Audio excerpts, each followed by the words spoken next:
پاکستان میں اختتام پذیر ہوتی رواں دہائی میں اگر سیاسی بحث و مباحثہ کا تجزیہ کیا جائے تو معلوم ہوتا ہے کہ احتساب کسی بھی مباحثے کا بنیادی نقطہ خیال رہا۔ ایک جانب احتساب کے حق میں لوگ تھے تو دوسری جانب ان کے احتسابی خیالات کو سیاسی شکار گردی قرار دیا جاتا اور یوں یہ سلسلہ چلتا رہا۔ لیکن یہ سلسلہ بس یوں ہی چلتا نہیں رہا بلکہ اس نے کئی شخصیات کے سیاسی وجود کو زبردست نقصان پہنچایا۔ ان سے حکومتیں چھن گئیں اور انہیں اپنی زندگی کے قیمتی سالوں ماہ قید و بند کی صعوبتیں جھیلنی پڑی۔ غور کیا جائے تو ان سب افراد میں چاہے وہ کسی بھی سیاسی شناخت کے ساتھ موجود ہوں، ان میں اکثریت سیاسی افراد کی تھی اور اس کے بعد ایسے بیوروکریٹس کی جو ان سیاسی افراد کے ساتھ کام کر چکے تھے وہ تھے،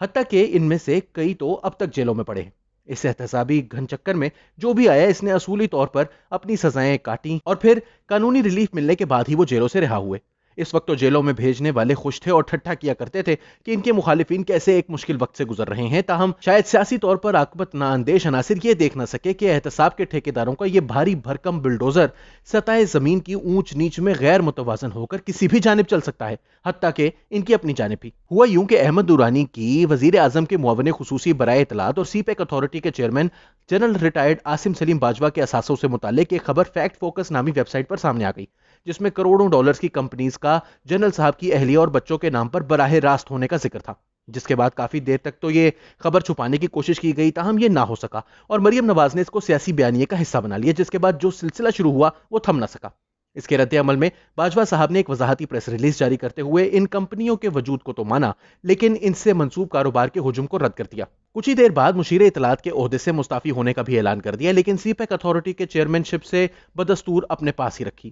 وزیر اعظم کی جانب سے یہ کہتے ہوئے استعفا رد ہو گیا کہ وہ عاصم باجوہ کی اثاثوں سے متعلق وضاحت پر مطمئن ہیں اور اب ان کے پاس دونوں عہدے موجود ہیں۔ تاہم لگتا یہ ہے کہ کہانی ابھی ختم نہیں ہوئی۔ میڈیا کے آف دی ریکارڈ حلقوں میں طاقت کے کئی دھڑوں کے بارے میں افواہیں گرم ہیں۔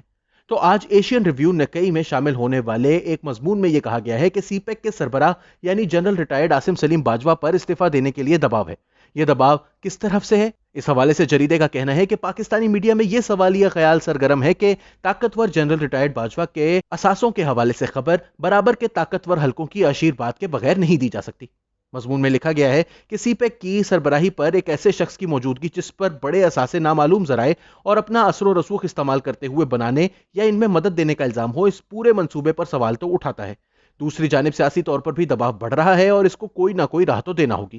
ساتھ ہی مضمون میں وارسا کے ایشین ریسرچ سینٹر برائے وار سٹڈیز کے محقق کا بیان شامل کیا گیا ہے، جو کہ سمجھتے ہیں کہ پاکستان کے ملٹری اسٹیبلشمنٹ اور سیاسی ایلیٹ سی پیک کو ہر حال میں اختلافات کے باوجود پورا کرنا چاہتے ہیں۔ ساتھ ہی ولسن انسٹی ٹیوٹ کے ایشیا پروگرام کے ڈپٹی ڈائریکٹر مائیکل کوگلمن کا بھی تجزیہ اس میں شامل کیا گیا ہے، جس میں ان کا کہنا ہے کہ کرپشن کا اسکینڈل عاصم باجوہ کو سی پیک پر کام کرنے سے نہیں روک سکے گا۔ یہ انہوں نے اس سیاق و سباق میں کہا کہ چین اور پاکستان دونوں ممالک میں انہیں سی پیک کے حوالے سے اعلیٰ درجے پر جانچا جاتا ہے۔ اب تازہ ترین طور پر وزیر اعظم کے مشیر برائے احتساب شہزاد اکبر نے کہہ دیا ہے کہ جسے عاصم باجوہ کی منی ٹریل پر اعتراض ہے وہ جا کر عدالت میں جے آئی ٹی کے لیے درخواست دے دے۔ گو کہ موٹر وے واقعے کے بعد سے یہ معاملہ میڈیا اور عوام کی نظروں سے کچھ دیر کے لیے اوجھل ہے، لیکن پاکستان کے سیاسی ماحول میں جس طرح سے احتساب کا نعرہ روز روز دہرا کر پیوست کیا گیا ہے، امید یہی ہے کہ یہ آنے والی سیاسی کشمکش کے چند مہینوں میں پھر زندہ ہوگا اور اس کے نشانے پر وہی لوگ ہوں گے جنہوں نے سیاسی مقاصد کے لیے اس جن کو بوتل سے نکالا تھا۔